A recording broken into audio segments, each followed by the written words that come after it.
Kompyuter injineringi bu kompyuterlar va IT tizimlar qanday ishlashini chuqur o'rganadigan yo'nalish.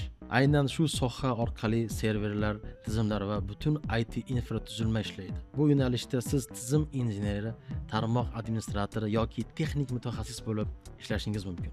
Ya'ni siz IT tizimining uzluksiz va to'g'ri ishlashini ta'minlaysiz. Agar siz bu sohada o'qisangiz, IT kompaniyalarda, yirik tashkilotlarda, banklarda hamda texnologik infratuzilmaga ega korxonalarda faoliyat yuritasiz. Daromad o'rtacha 7-10 milliondan boshlanadi.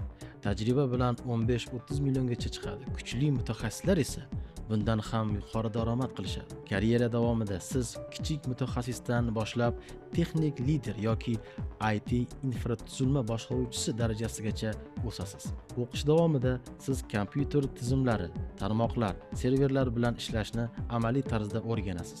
Eng muhimi, TAFUda siz 2-kursdan boshlab IT kompaniyalar va tashkilotlarda amaliyot o'taysiz. Bu degani, siz real tizimlar bilan ishlaysiz va tajriba orttirasiz. Natijada o'qishni bitirganingizda sizda nafaqat diplom, balki haqiqiy ish tajribasi ham bo'ladi.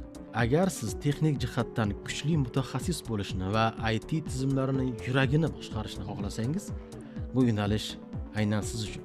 Kompyuter injineringi sohasini Toshkent Amaliy fanlar universitetida o'rganing va kuchli mutaxassisga aylaning.